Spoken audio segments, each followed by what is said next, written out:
বাংলাদেশে একজন হুজুর, তার নাম হচ্ছে আবরারুল হক আসিফ। যুবকরা তার অনেক বক্তব্য শুনে।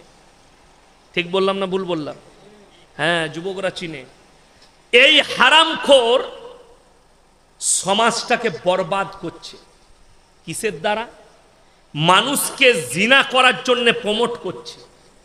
একটা জায়গায় বক্তব্য বলেই আজকে আমি শেষ করছি। একজন মেয়েকে দেখে তুমি যদি মানসিক শান্তি খুঁজে পাও, দ্যাটস এনাফ ফর ইউ, আর কিছু লাগবে না। কারণ একজন মেয়েকে দেখে মানসিক শান্তি পাওয়া মানে হচ্ছে she is beautiful, she has the quality and she has everything that I want in my life. Am I right, brothers? Am I right? Mike ধরে হাতেতে তোমরা যদি বাজারে যাও আর রাস্তায় যদি তুমি যে মেয়েটাকে দেখবে আর তোমার পছন্দ হবে, জানবে সেটাই জাস্ট তোমার জন্যই যথেষ্ট। এরকম হারামখোর পৃথিবীতে দেখেছে। এরা নিজেদিকে হুজুর বলে, অথচ কাজ হচ্ছে জিনা করা। এরপর চলুন আল্লাহর নবীর হাদিস। কিয়ামতের পূর্বে এমন একদল হুজুর বার হবে, তারাই হবে জাহান্নামের প্রথম খোরাক, এবং তাদের দ্বারাই পৃথিবীর পাপগুলো বাড়তে থাকবে। যদি বলেন কেমন, এখন বাংলাদেশের বক্তা আমার পড়ে আছে না নাই? উনি আমাকে বলছিলেন বাংলাদেশে আপনার প্রচুর ফ্যান আছে। আমার ফ্যানও আছে, দুশ্মনও আছে। আমি বাংলাদেশে যেতে পাবো না, গেলেই আমাকে হাসিনা ধরে ভরে দিব। বাংলাদেশে একজন হুজুর, তার নাম হচ্ছে আবরারুল হক আসিফ। যুবকরা তার অনেক বক্তব্য শুনে। ঠিক বললাম না ভুল বললাম? হ্যাঁ, যুবকরা চিনে। এই হারামখোর সমাজটাকে বরবাদ করছে। কিসের দ্বারা? মানুষকে জিনা করার জন্য প্রমোট করছে। একটা জায়গায় বক্তব্য দিচ্ছে, মাইক ধরে হাতেতে তোমরা যদি বাজারে যাও আর রাস্তায় যদি তুমি যে মেয়েটাকে দেখবে আর তোমার পছন্দ হবে, জানবে সেটাই জাস্ট তোমার জন্যই যথেষ্ট।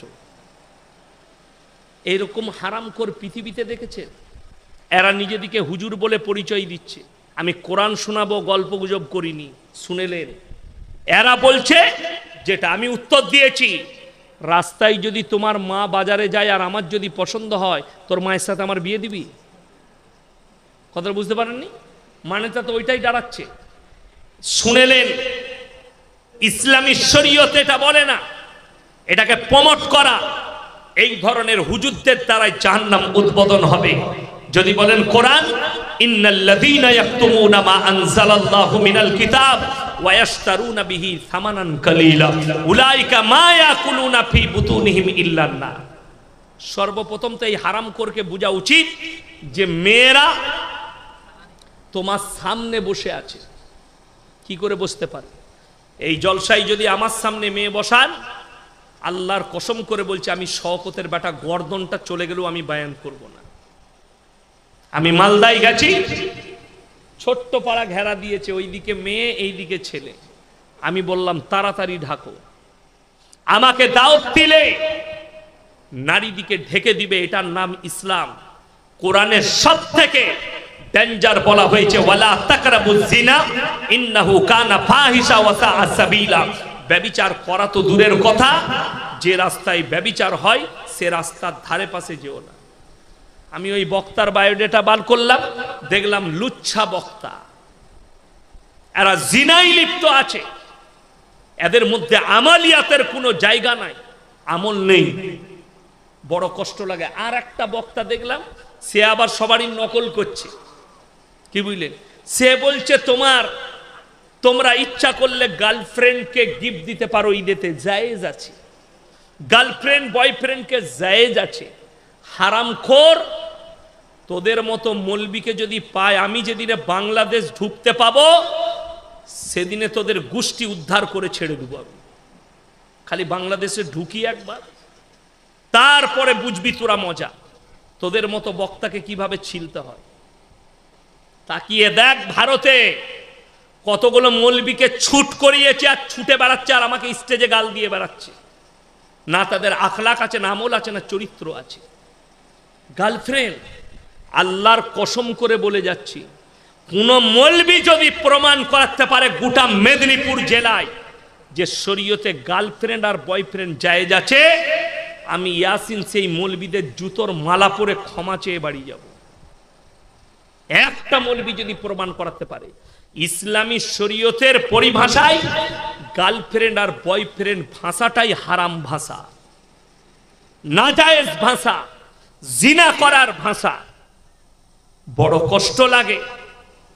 ইসলাম মডেলিং আছে, মডেলিং ছিল, আর কিয়ামত পর্যন্ত মডেলিং থাকবে।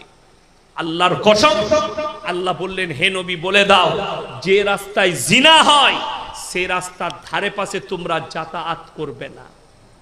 যে রাস্তায় জিনা হয়, আজকে জানেন আমরা যে দেশটায় বাস করছি, আমরা মজবুরিটা বলবো কত ডেঞ্জার জিনিস।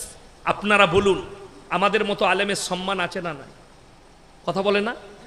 আপনাদের মনে হয় যে আমরা একটা দেহ ব্যবসার আড্ডাখানায় যেতে পারি? কথা বলে না?